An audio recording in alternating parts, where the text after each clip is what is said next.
Baik, selamat malam semua. Selamat malam juga Pak Marta Rizal. Pada kesempatan kali ini kami akan menjelaskan sedikit tentang dua topik besar, yaitu The Analyst Toolbox dan Quantum Mechanics and Spectroscopy. Sebelum masuk ke materi, izinkan saya memperkenalkan tim kami. Nama saya Diva Kartika Larasati, dan hari ini saya bersama 4 orang teman saya, yaitu, silakan Fatia. Saya Fatia Ulrika. Saya Lovenly. Saya Ratmi. Saya Vera Novianti.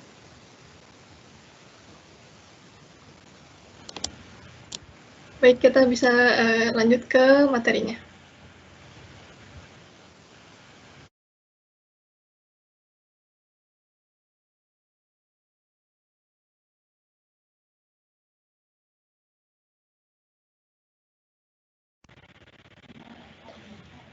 Baik, kita masuk ke bahasan pertama, The Analyst Toolbox, yang akan membahas metode-metode instrumentasi yang dibutuhkan untuk menganalisis suatu material. Terdapat 6 subpokok bahasan pada bab ini, langsung saja kita masuk ke pendahuluan. Sebagai seorang saintis, atau lebih tepatnya calon saintis, tentunya penting bagi kita untuk mengenal berbagai alat atau teknik yang menganalisis suatu percobaan. Pada bab ini akan dijelaskan 5 teknik instrumental yang umum digunakan oleh seorang saintis, yaitu UV vis, FTIR, NMR, MS, dan kromatografi. Ultraviolet Visible Spectroscopy atau UV vis mengukur transisi elektron dalam sebuah molekul.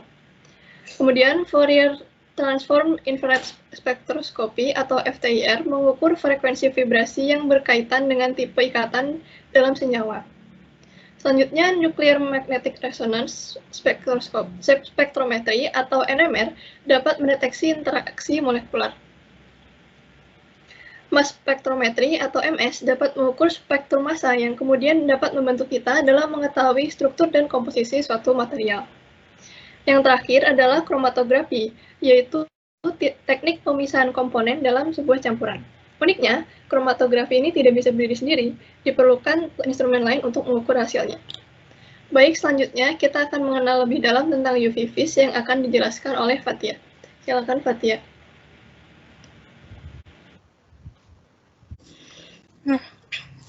Yang pertama saya akan menjelaskan tentang spektroskopi UV vis. Spektroskopi ini melibatkan absorpsi foton di wilayah ultraviolet pada panjang gelombang 195 nanometer hingga 400 nanometer dan di wilayah tampak pada panjang gelombang 400 nanometer hingga 900 nanometer dari spektrum elektromagnetik EMS. Penyerapan foton di UV vis pada kisaran EMS ini berkaitan dengan transisi elektron dalam orbital molekul ikatan ke orbital yang lebih tinggi, biasanya itu anti-ikatan. Spektroskopi UV vis ini ternyata buruk untuk analisis kualitatif, namun baik untuk analisis kuantitatif. Karena sifat dari peak UV vis yang luas ini yang menyebabkan spektroskopi ini menjadi pilihan yang buruk untuk melakukan analisis kualitatif. Namun, sebaliknya, hal ini malah membuat spektroskopi ini menjadi pilihan yang baik untuk melakukan analisis kuantitatif. Alasan lain kenapa spektroskopi ini cocok untuk analisis kuantitatif adalah fakta bahwa foton yang terlibat dalam spektroskopi UV vis ini cukup energik sehingga dapat mengatasi energi pengikatan elektron dalam bahan fotoemisif tertentu. Ini merupakan gambar dari spektrum UV vis di 2 piridyl keton atau DPK. Dari gambar ini kita bisa tahu kalau hampir nggak ada yang kualitatif tentang analit di sini, selain mungkin menunjukkan adanya ikatan pi dan atau elektron pasangan bebas. Selanjutnya akan dijelaskan oleh Lovenly. Selanjutnya, saya akan membahas mengenai infrared spektroskopi. Jadi, ketika molekul analit itu menyerap foton infrared, maka itu molekul itu akan bertransisi dari keadaan vibrasi dasar ke keadaan vibrasi tereksitasi. Nah, setiap keadaan tereksitasi dari vibrasi itu punya energinya masing-masing. Karena vibrasi itu adalah hasil ikatan yang ada di dalam suatu molekul, maka kita bisa mengamati nih penyerapan energi infrared pada frekuensi tertentu yang akhirnya memungkinkan kita itu untuk menyimpulkan jenis ikatan apa yang ada di dalam molekul. Nah, frekuensi dari vibrasi juga memungkinkan kita buat menentukan jenis atom atau functional groups yang terlibat di dalam ikatan molekul itu. Di infrared spektroskopi punya nilai peak absorbance-nya yang sempit, sekitar 1% sampai 10% dari panjang gelombang puncak minimal. Berbeda sama peak absorbance di UV vis yang lebar dan sekitar 20 sampai 50% dari panjang gelombang puncak minimal. Ternyata di infrared spektroskopi ini punya spektrum yang menunjukkan banyak peaks. Berbeda juga sama di UV vis, kalau spektrumnya itu sedikit peaks-nya. Ternyata spektrum yang menunjukkan banyak peaks ini bisa menambah informasi kita mengenai molekul analit, terus juga ternyata membuat kita tuh jadi memberikan informasi yang lebih struktural dan bisa kita kaitkan dengan gerakan stretching atau bending yang terkait dengan ikatan di dalam molekulnya. Sebenarnya daerah infrared spektroskopi itu bergantung sama namanya daerah aktual.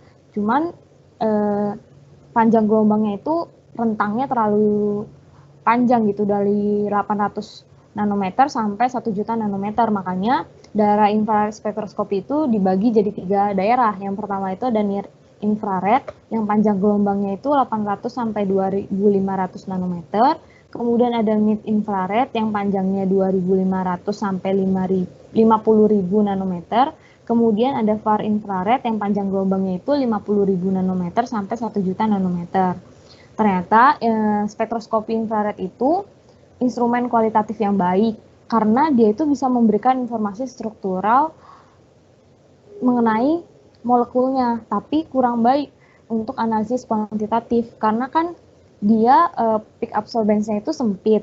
Terus ternyata nilai absorptivitasnya itu rendah, sehingga kurang berguna buat analisis kuantitatif. Berbeda sama UV vis yang baik digunakan sebagai analisis kuantitatif gitu. Next. Infrared spektroskopi itu dibagi jadi 2. Yang pertama itu secara tradisionalnya atau secara modernnya. Kalau secara modernnya itu disebut sebagai Fourier Transform Infrared Spectroscopy atau FTIR. Nah, di gambar itu menunjukkan bahwa itu spektrum FTIR dari DPK. DPK itu dermatofarmakokinetik. Jadi itu suatu metode pengukuran pita kulit yang digunakan sebagai protokol penilaian risiko untuk bahan beracun.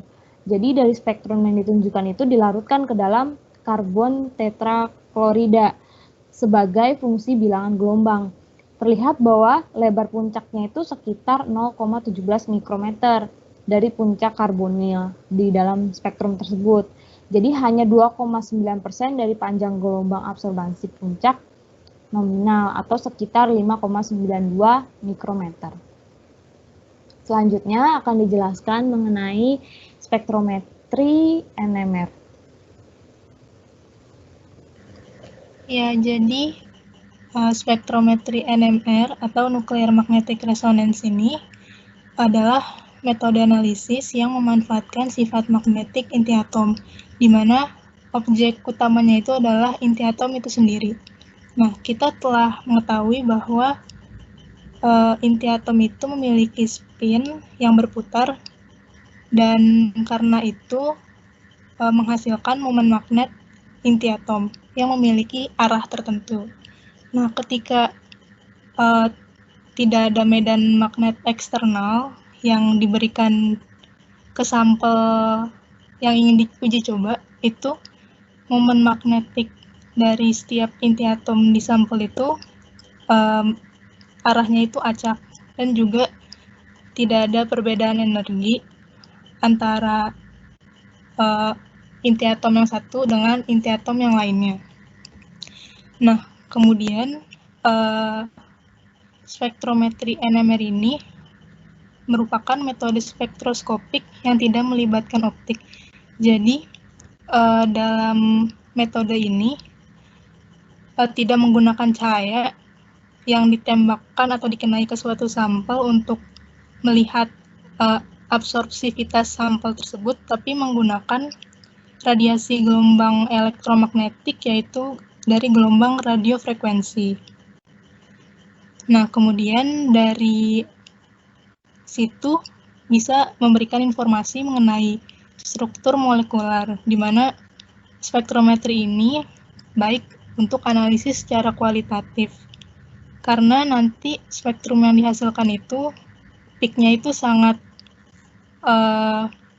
sempit, jadi kalau digunakan untuk kuantitatif rasanya kurang cocok. Bisa tolong di next. Jadi prinsip dasar dari metode ini itu adalah dengan menggunakan medan magnet eksternal, di mana sampel yang ingin diuji itu diletakkan di medan magnet eksternal tersebut. Nah, ketika diletakkan di situ, nanti momen medan magnetnya ini akan menyelaraskan arah dari momen magnet sampel yang akan digunakan. Nah, setelah menyelaraskan itu, dia arahnya bisa searah dengan medan magnet atau berlawanan arah dengan medan magnet. Nah, dimana kalau yang searah itu dia memiliki level energi yang lebih rendah dibandingkan dengan yang berlawanan. Jadi pas dikenai medan magnet eksternal ini, level energi inti atom dari sampel itu akan mengalami splitting energinya. Kemudian gelombang radiofrekuensi ini dikenai ke sampel yang akan diuji, dan dari situ sampel akan mengalami resonansi. Jadi inti atomnya itu bertransisi dari level energi yang rendah ke yang lebih tinggi. Nah, dari fenomena itu, sinyal yang diperoleh akan ditangkap, kemudian akan dihasilkan spektrum yang terlihat seperti pada gambar. Di mana dari spektrum ini terlihat peak-peak yang dihasilkan itu sempit, jadi lebih cocok digunakan untuk analisis kualitatif. Kemudian untuk fenomena dalam NMR sendiri yang penting untuk diketahui itu ada dua, yaitu pergeseran kimia dan spin-spin coupling, di mana pergeseran kimia ini adalah perbedaan antara peak yang satu dengan yang lainnya. Jadi sumbu X dalam spektrum ini itu menggambarkan pergeseran kimianya. Kemudian untuk spin-spin coupling itu adalah interaksi antar proton-proton yang berdekatan dalam struktur kimianya. Jadi kalau dalam contoh di gambar ini ada 3 spektrum yang terlihat. Yang paling kanan itu spektrum dari CH3. Kemudian yang kedua ini yang di tengah spektrum dari CH2, yang ini, yang di tengah struktur yang di atasnya itu. Kemudian yang paling kiri itu adalah struktur dari CH2. Nah, dari spin-spin coupling ini, peak-nya itu dapat mengalami splitting menjadi beberapa peak lagi gitu. Selanjutnya akan dijelaskan oleh Sarah. Selanjutnya, spektrometri massa. Spektrometri massa merupakan sebuah alat yang digunakan untuk menghitung average atomic mass atau massa rata-rata dengan cara mengidentifikasi isotop dari sebuah elemen. Digunakan juga untuk melihat sebuah atom, serta untuk memecah makromolekul besar menjadi beberapa bagian atau fragmen. Dari kegunaan-kegunaan di atas, kita tahu bahwa spektrometri massa biasanya digunakan oleh para analis kimia.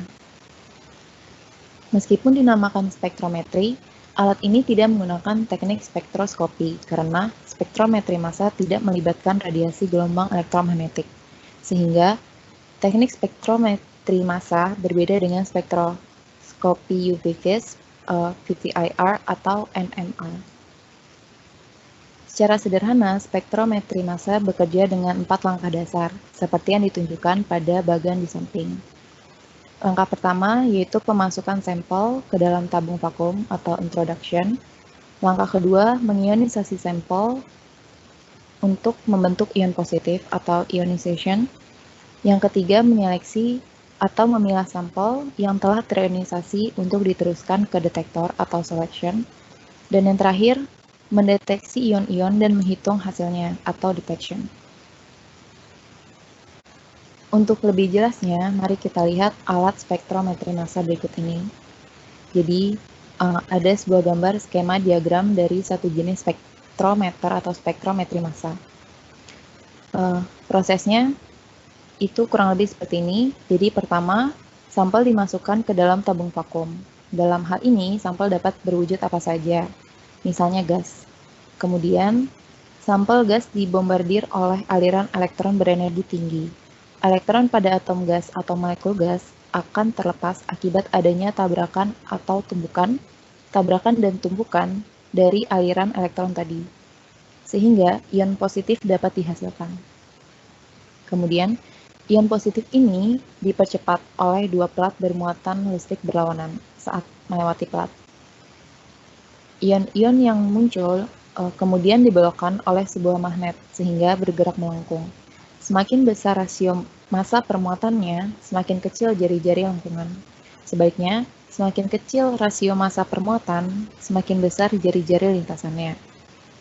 Sehingga ion-ion dengan muatan listrik yang sama, tetapi memiliki massa yang berbeda, dapat dipisahkan satu sama lain. Dan yang terakhir, ion-ion tersebut dideteksi oleh detektor yang mencatat arus listrik untuk setiap jenis ion. Jumlah arus yang dihasilkan berbanding lurus dengan jumlah ion, sehingga kelimpahan relatif dari isotop-isotopnya dapat ditentukan. Berikut ada salah satu contoh grafik spektrum massa dari diethyl oxalate. Jadi, data yang diperoleh dari alat spektrometri massa yang tadi diplot ke dalam grafik kelimpahan ion atau ion abundance pada sumbu Y terhadap rasio massa permuatan atau M per Z pada sumbu X. Kelimpahan ion biasanya dinyatakan dengan intensitas sinyal atau intensitas relatif. Pada grafik ini, diethyl oxalate yang bermuatan tunggal atau ion parent memiliki peak pada 146 SMA atau satuan massa atom. Itu ada di sebelah paling kanan. Nah, peak tertinggi diperoleh pada 74 SMA atau 74 SMA ketika diethyl oxalate dipecah secara simetris dan menghasilkan dua fragmen COO-CH2 CH3+. Peak tertinggi ini dinamakan base peak atau peak dasar. Selanjutnya, pada 59 SMA, metil pada fragmen COO-CH2 CH3+ tadi dipecah dan menghasilkan COO-CH2+. Dan yang terakhir, pada 56 SMA, hanya COOC yang tersisa setelah kedua bagian pada diethyl oxalate itu dihilangkan. Selanjutnya akan dibacakan oleh teman saya. Baik, terima kasih Sarah. Sekarang kita masuk ke bahasan kromatografi. Jadi seperti yang sudah dijelaskan di bagian pendahuluan, kromatografi adalah teknik mengisolasi analit, misal senyawa, dari suatu campuran. Kenapa sih kita membutuhkan teknik ini? Karena sebagian besar sampel dunia nyata itu bukan sampel murni, melainkan ya berupa campuran atau mixture. Jadi ketika kita mau menganalisis, misal ada senyawa apa aja sih dalam sebuah campuran ini gitu, kita bisa memisahkannya dengan kromatografi. Nah, gimana cara memisahkannya? Yaitu dengan menggunakan mobile phase dan stationary phase. sesuai namanya, mobile phase itu bergerak gitu, mudah bergerak, jadi kayak gas atau liquid. Dan stationary phase itu diam, jadi yang nggak mudah bergerak, misalnya kayak paper, kertas, atau ya liquid juga bisa. Nah, masing-masing komponen dalam campuran itu punya tingkat ketertarikan yang berbeda terhadap mobile phase dan stationary phase, sehingga bisa terpisah. Contoh yang paling sederhana adalah kromatografi tinta pada kertas. Ketika kita kasih tinta hitam, misal di kertas, kemudian ujung kertasnya direndam ke air, nanti akan terbentuk warna, nanti kan kertasnya akan menyerap air ya, jadi kemudian akan terbentuk warna-warna yang terpisah pada kertas berdasarkan dari karena adanya tinta hitam tadi itu, kayak gambar yang di sebelah kanan. Selanjutnya, nah, kromatografi itu bisa dibagi menjadi dua tipe berdasarkan bed shape atau tempat berlangsungnya kromatografi itu, yaitu kolom kromatografi dan planar kromatografi. Kalau yang kolom itu pakai tabung dengan ada keran di bawahnya. Kalau planar itu sesuai namanya ya, planar, contohnya pakai kertas, itu paper kromatografi, dan thin layer kromatografi itu pakai kaca yang dilapisi silika. Selanjutnya, kromatografi juga bisa dibagi dua berdasarkan bentuk mobile phase-nya, yaitu liquid kromatografi dan gas kromatografi. Mungkin dari namanya udah bisa ketahuan ya, kalau liquid kromatografi itu pakai cairan, dan gas kromatografi itu pakai gas. Liquid kromatografi itu contohnya ada high performance liquid kromatografi. Ini termasuk kolom kromatografi juga, tapi lebih sensitif, jadi bisa untuk jumlah sampel yang sedikit. Kemudian kalau gas kromatografi itu agak unik karena dia gas, jadi stationary phase-nya itu justru liquid, dan mobile phase-nya itu gas yang melewati liquid. Jadi caranya adalah kita menginjeksikan sampel, nanti sampelnya masuk ke coil, dan dimasukin gas inert juga, nah terus masuk ke dalam box itu. Yang boxnya itu dipanaskan, nanti sampelnya menguap. Nah, jadi ini bagus untuk sampel yang bisa dipisahkan karena punya boiling point atau titik didih yang berbeda. Selanjutnya kita akan masuk ke bagian yang kedua.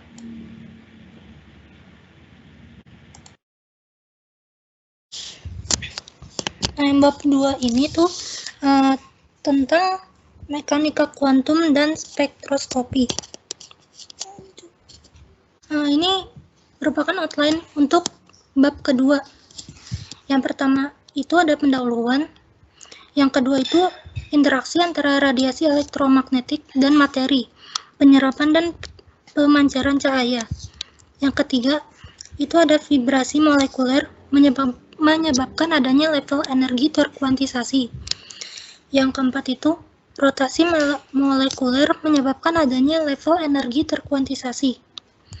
Yang kelima, transisi antara keadaan vibrasional dan rotasional, peran energi termal dan peluruhan non-radiasi.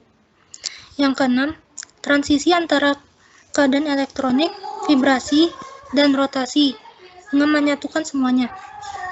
Yang ketujuh, tingkat energi proton dalam medan magnet, spektroskopi NMR.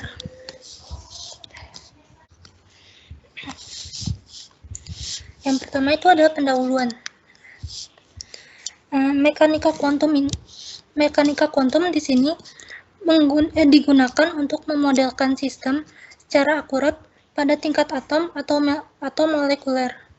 Tanpa adanya pemahaman tentang mekanika kuantum ini, maka tidak dapat mengembangkan teknik spektroskopi yang akan digunakan untuk menyelidiki komposisi atom dan struktur kimia atau perangkat pencitraan medis yang canggih.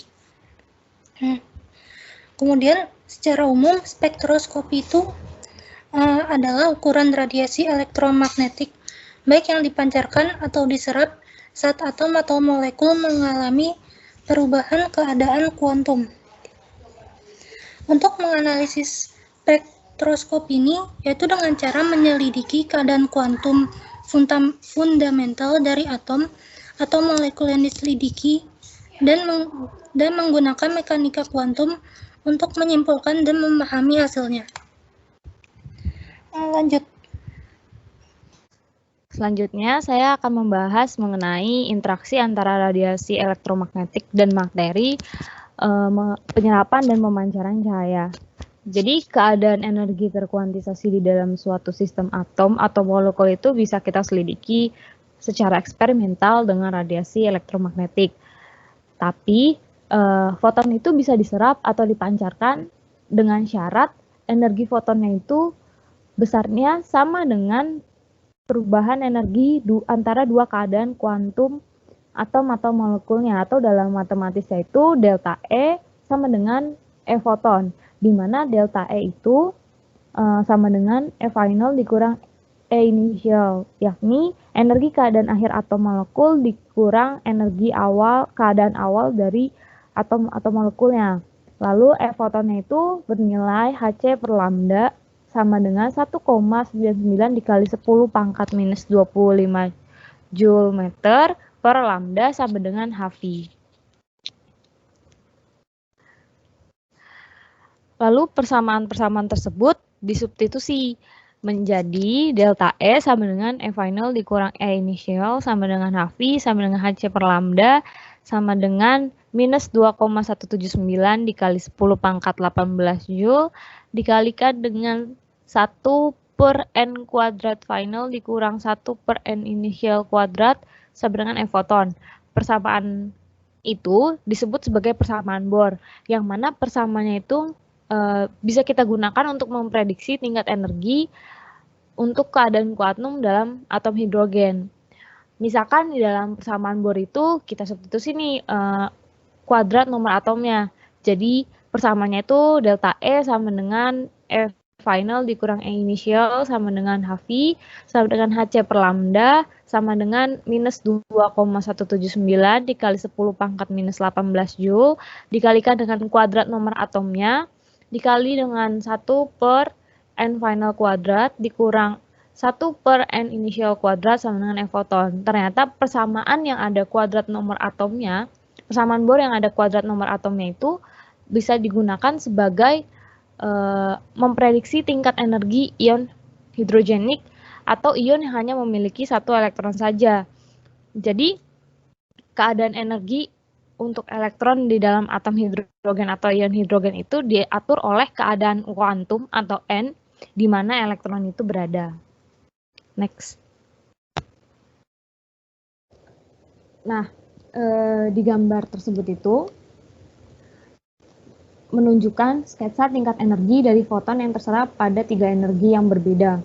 Meskipun rentang panjang gelombang pada sampel itu cukup banyak, dalam gambar itu rentang panjang gelombangnya itu 350 sampai 750 nanometer, yang mana itu cukup panjang. Tapi satu-satunya foton yang bisa diserap itu adalah foton yang energinya cocok dengan celah energi antara dua keadaan kuantum dalam sampel. Jadi di dalam gambar tersebut yang sesuai sama kriteria itu hanya panjang gelombang yang bernilai 420 nanometer, kemudian 530 nanometer, kemudian 650 nanometer.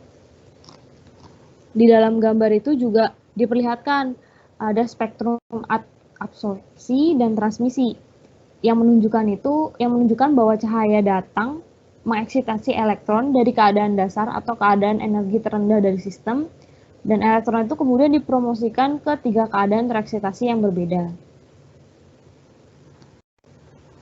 Next. Lalu suatu sistem itu tidak hanya bisa menyerap cahaya, tapi juga bisa memancarkan cahaya ketika sistemnya itu meluruh dari keadaan kuantum yang tinggi ke keadaan yang lebih rendah. Dalam sketsa itu atau di gambar itu ditunjukkanlah bahwa beberapa transisi yang dapat menghasilkan pemancaran atau emission dari atom hidrogen. Jadi ada beberapa jenis emisi, salah satunya itu adalah fluorescence atom. Nah, di gambar itu kan terlihat bahwa ada spektrum dari atom hidrogen itu ada yang namanya Lyman series, ada Bellman series, ada Paschen series.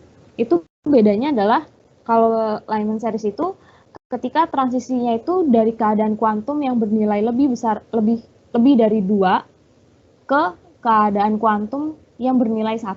Kemudian yang Bellman series itu transisinya itu dari keadaan kuantum yang lebih dari 3 ke keadaan kuantum yang bernilai 2.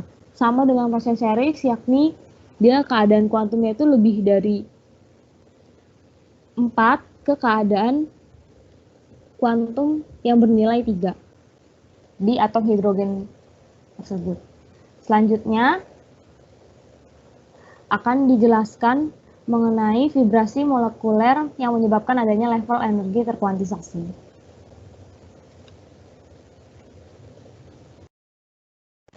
Ya, baik, terima kasih Lovely. Jadi, molekul itu mengalami vibrasi. Nah, jadi level energi dalam suatu molekul itu memiliki hubungan dengan vibrasi molekul.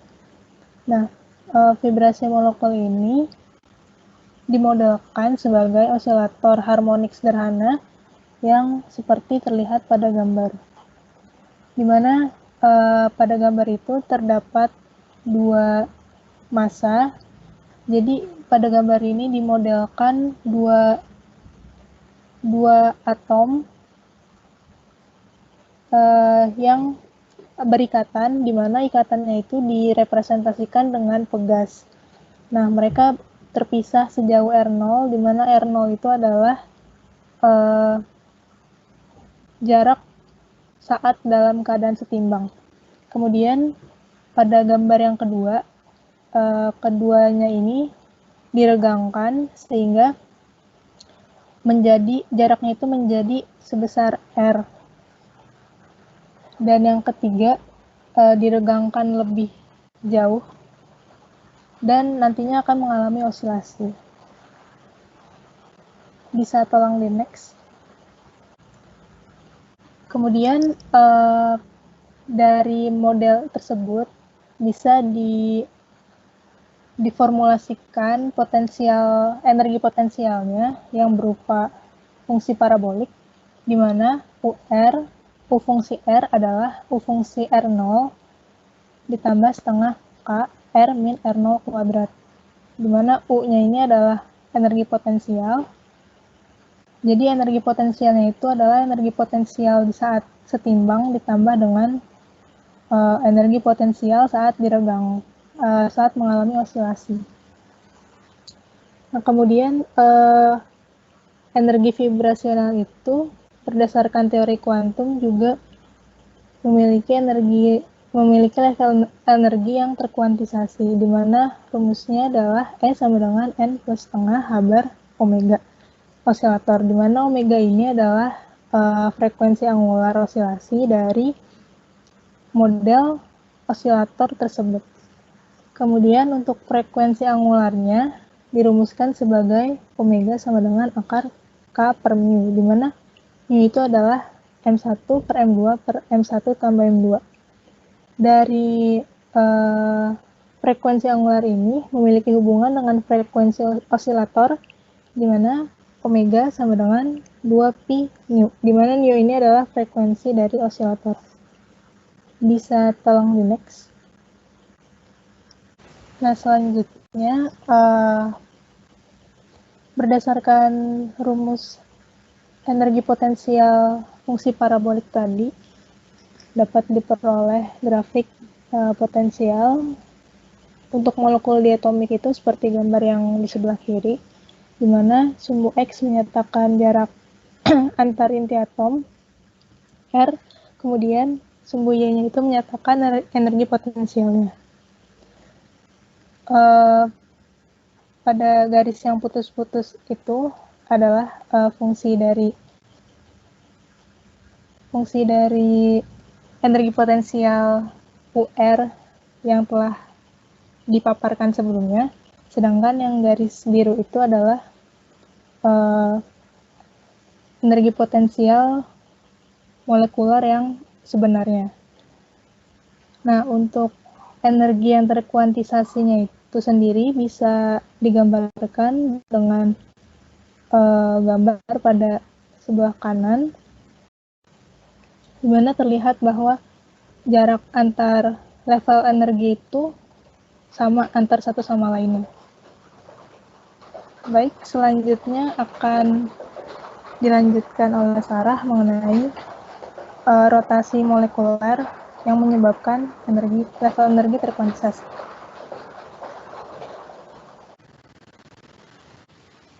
Yang selanjutnya, rotasi molekuler menyebabkan adanya level energi terkuantisasi. Sebelumnya sudah dibahas oleh Ratni bahwa molekul bervibrasi. Selain dapat bervibrasi, molekul juga dapat berotasi. Kita anggap bahwa rotasi tersebut tidak terlalu mempengaruhi vibrasi, sehingga dapat kita abaikan. Nah, mode ini dinamakan rigid rotator atau rotasi yang kaku karena jari-jari antar molekul tidak berubah. Gambaran rigid rotator ini dapat dilihat pada gambar di samping. Molekul diatomik yang berotasi memiliki energi kinetik, yaitu Ke sama dengan setengah I omega kuadrat, di mana I merupakan inersia molekul dan omega merupakan kecepatan sudut. Energi kinetik tersebut juga dapat dituliskan dalam bentuk momentum sudut L, menjadi Ke sama dengan setengah L kuadrat per I, yang menyebabkan adanya level energi terkuantisasi. Nah, nilai momentum sudut kuadrat ini akan bertambah apabila molekul diletakkan di medan magnet eksternal. Momentum angular kuadrat memiliki nilai terkuantisasi. Nilai tersebut dapat dinyatakan dalam bentuk energi kinetik. Ke sama dengan J dikali J plus 1 dikali H bar kuadrat per 2I sama dengan E, di mana bilangan kuantum J harus bernilai 0 atau bilangan positif. Pada kasus ini, energi kinetik Ke merupakan total energi E. Momen inersia I dapat ditulis dengan I sama dengan mu R0 kuadrat, di mana mu merupakan massa tereduksi, yang sudah dijelaskan bahwa mu sama dengan M1 dikali M2 per M1 plus M2. Dan R0 merupakan jarak atom pada posisi equilibrium. Dapat dilihat bahwa semakin besar jarak antar atom, semakin besar pula inersianya, karena antara inersia dan R0 berbanding besar. Kemudian dengan menggabungkan kedua persamaan, maka diperoleh E sama dengan J dikali J plus 1 dikali H bar kuadrat per 2 mu R0 kuadrat, sama dengan HCB J dikali J plus 1, di mana B sama dengan H bar per 4pi CI. Hubungan energi ini memberikan informasi mengenai inersia rotasi dan jarak atom equilibrium, yang biasa dikenal sebagai jarak ikatan atau bond length. Kemudian dapat dilihat pada grafik di sebelah kanan, menunjukkan level energi terkuantisasi akibat adanya rotasi pada molekul diatomik. Dapat dilihat bahwa ketika J sama dengan 0, E-nya sama dengan 0. Artinya, pada level energi ini, molekul diatomiknya tidak berotasi. Kemudian ketika J sama dengan 1, E sama dengan 2 HCB. Kemudian ketika J sama dengan 2, E-nya sama dengan 6 HCB, J sama dengan 3, E sama dengan 12 HCB, dan J sama dengan 4, E sama dengan 20 HCB. Nah, berbeda dengan jarak energi pada transisi vibrasi, jarak level energi terdekat pada rotasi ini meningkat seiring dengan meningkatnya bilangan kuantum J. Dan pendekatannya itu 2 HCB, 2 HCB.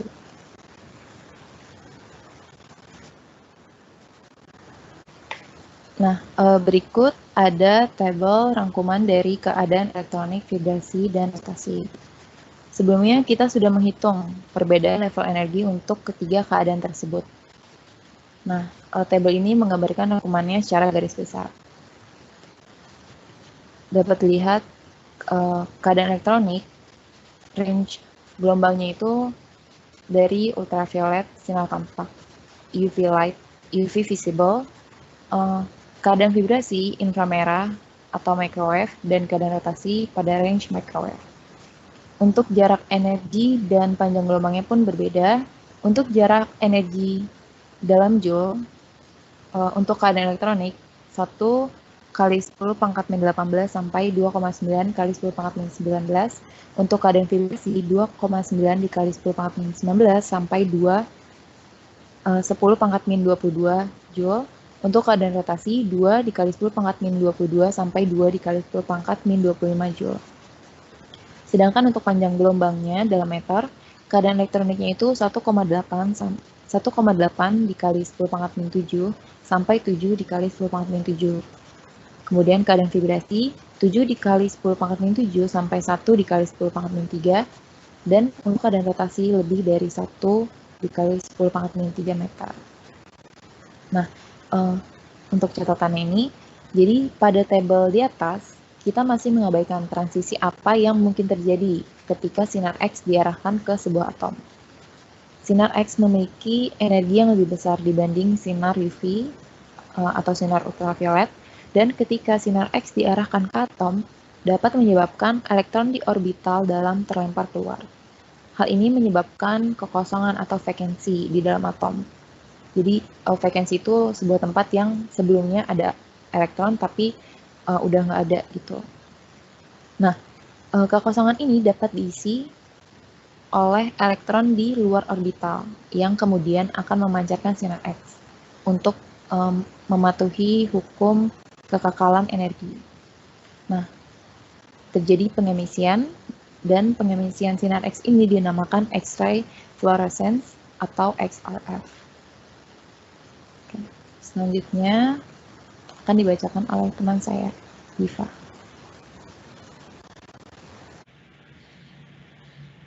Baik, terima kasih Sarah. Sekarang kita masuk ke transisi antara keadaan vibrasional dan rotasional.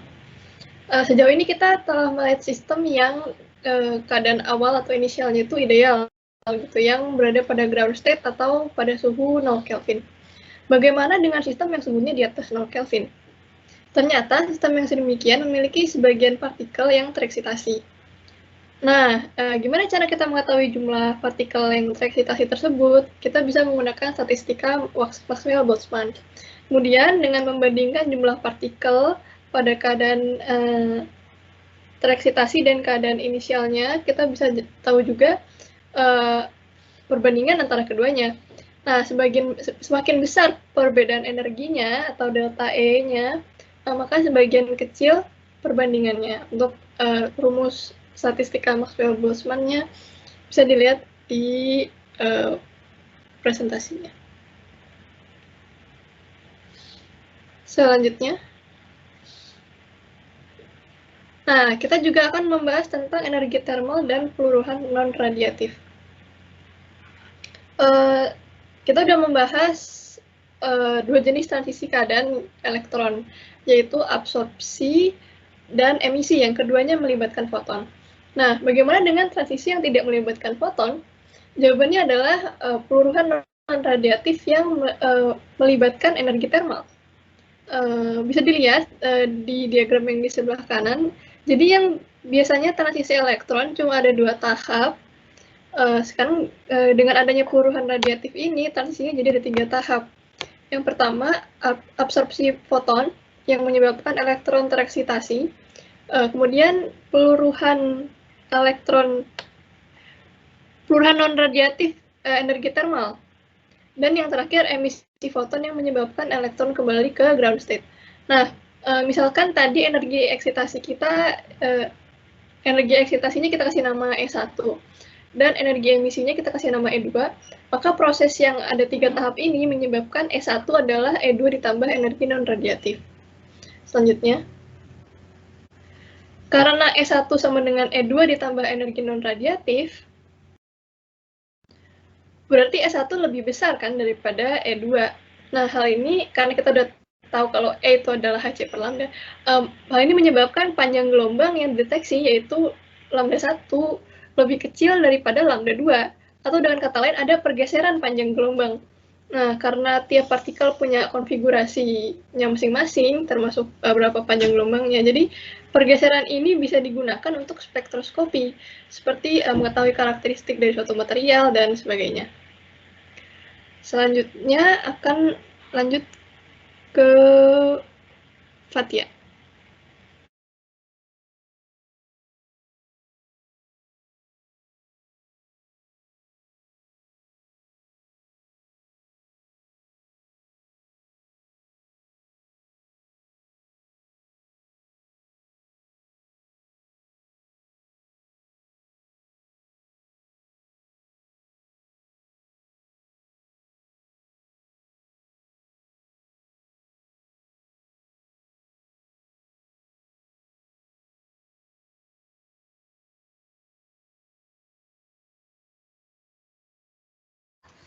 Saya akan menjelaskan tentang transisi antara keadaan elektronik, vibrasi, dan rotasi dengan menyatukan semuanya.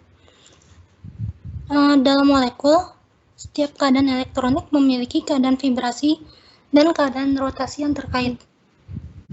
Pada gambaran di samping itu, keadaan vibrasi memiliki jarak yang sama di dalam energi, yaitu pada jarak antara n sama dengan 0 ke n sama dengan 1, terus dari n sama dengan 1 ke n sama dengan 2 itu kan sama ya. Dan sedangkan untuk keadaan rotasi, setiap kenaikan J, maka jaraknya itu makin lama akan semakin lebar. Nah, di sini keadaan rotasi itu yang titik-titik hitam. Di sini kan terlihat kalau misalnya dari J0 ke J1 itu jaraknya kecil, terus makin lama semakin J-nya naik, besar jaraknya itu makin lebar. Keadaan rotasi dimulai pada energi yang sama dengan keadaan vibrasi. Nah, kalau kan di sini yang vibrasi, keadaan vibrasi itu kan yang garis biru muda. Dan keadaan rotasi itu yang titik-titik. Nah, di sini keduanya itu dimulainya sama. Ketika N0 dan J0 itu sama keadaannya, posisinya. Lanjut.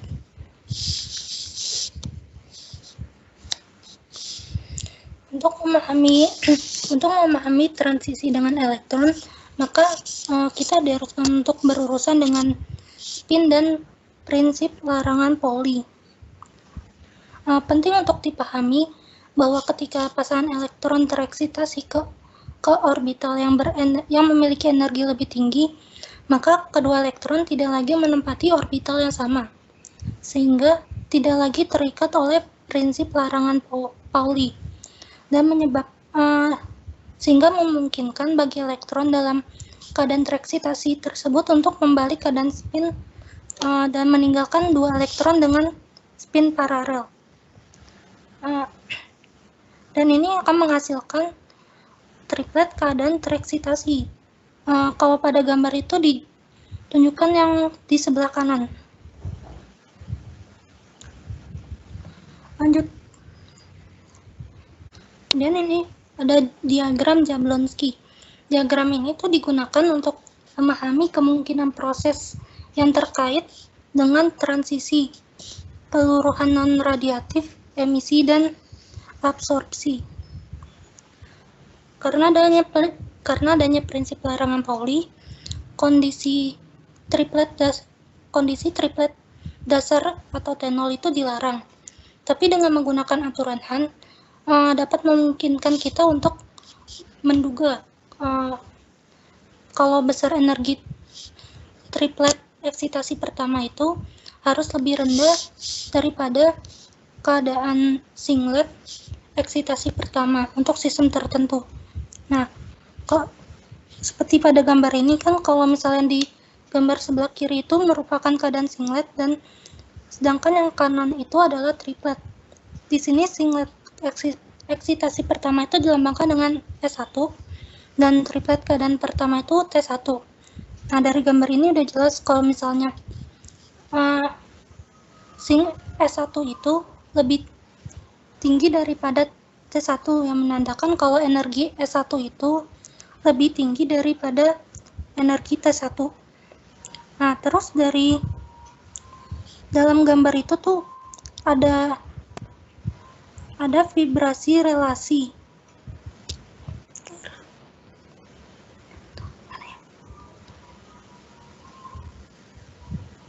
Nah, vibrasi relasi itu keadaan di mana elektron tereksitasi dapat rileks melalui beberapa tingkatan energi dalam tingkat elektronik yang sama, memberikan energi vibrasi ke molekul untuk menghemat energi. Nah, vibrasi relaksasi ini terjadi dalam skala waktu femtosecond ke picosecond.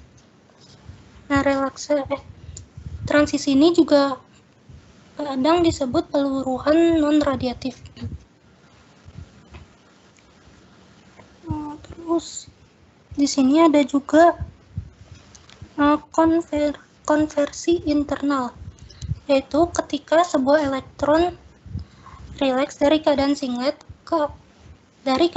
elektronik tereksitasi ke keadaan elektronik yang lebih rendah tanpa memancarkan cahaya.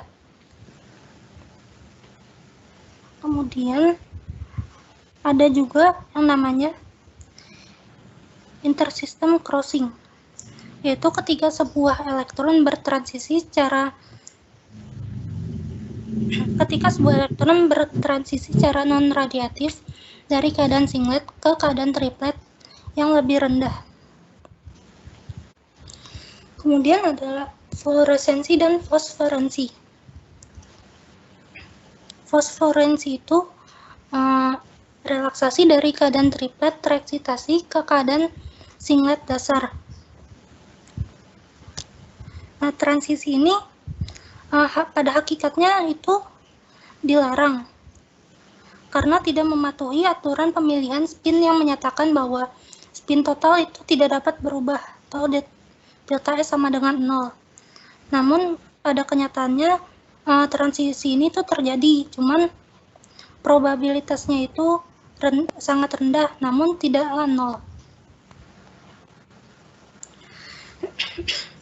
Sedangkan fluoresensi itu merupakan transisi yang diperbolehkan, yaitu yang terjadi antara keadaan singlet tereksitasi dengan keadaan dasar singlet.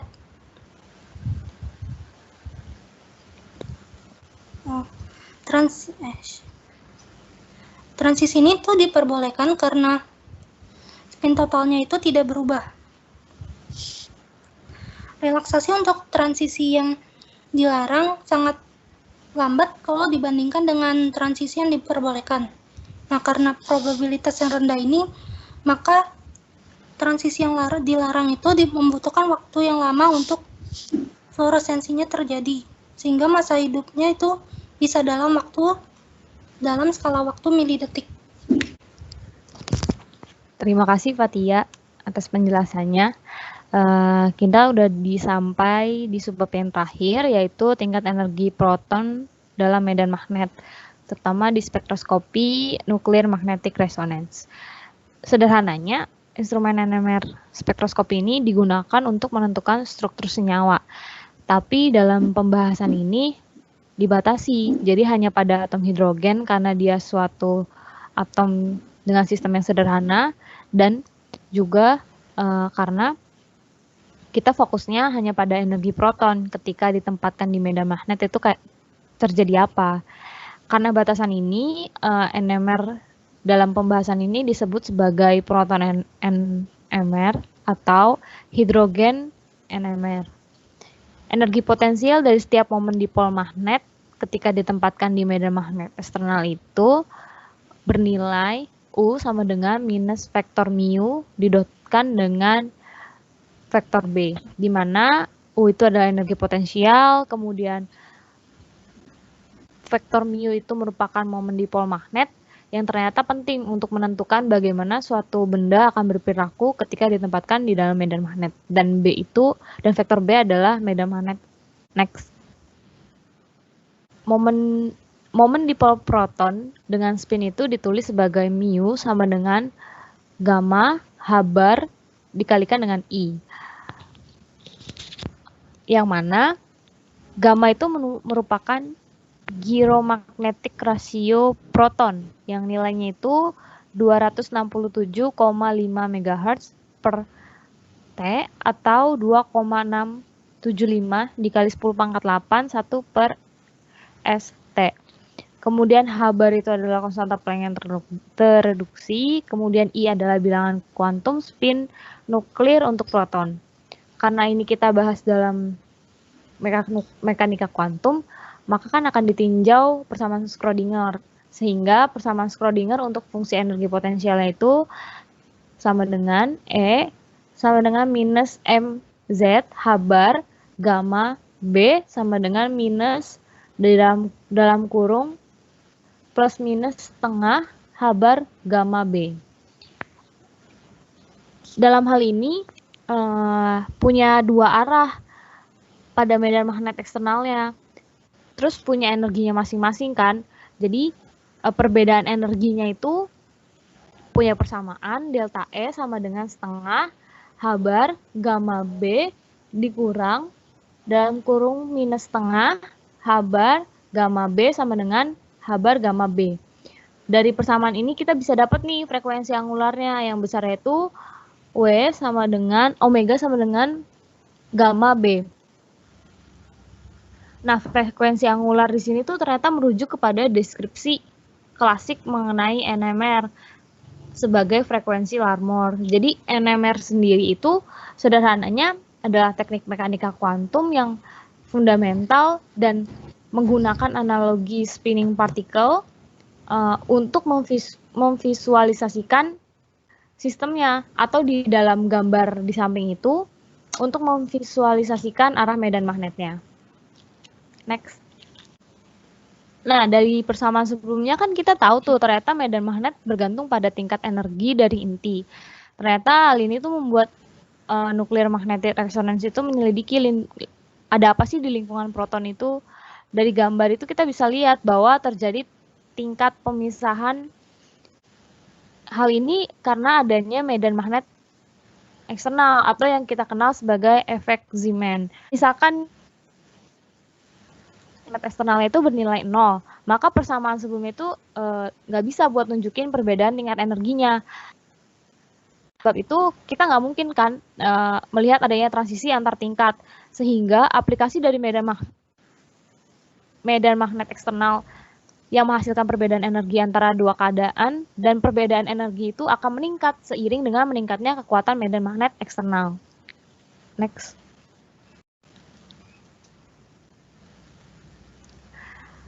Nah, misalkan nih radiasi elektromagnetik punya energi yang sama dengan perbedaan tingkat energi yang dikirim melalui sampel.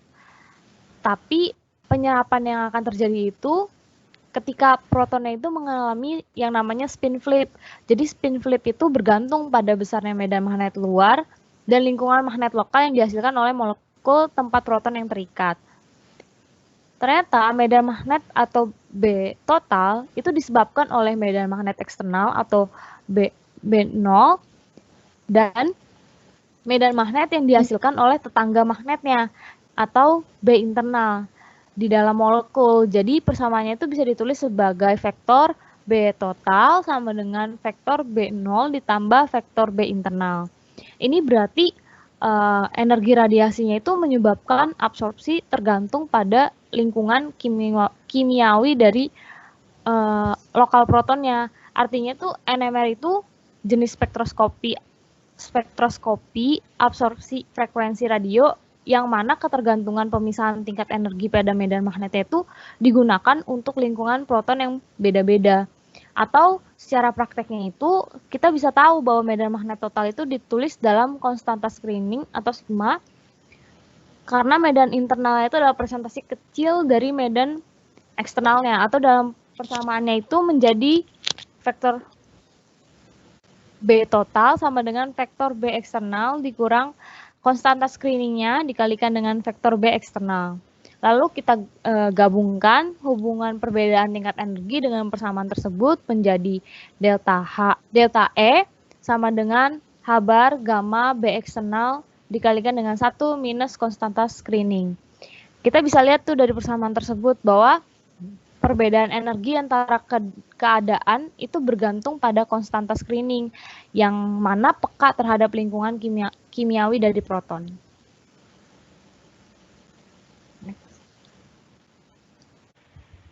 Baik, sekian presentasi dari kelompok kami. Apabila ada kekurangannya, mohon maaf. Wassalamualaikum warahmatullahi wabarakatuh.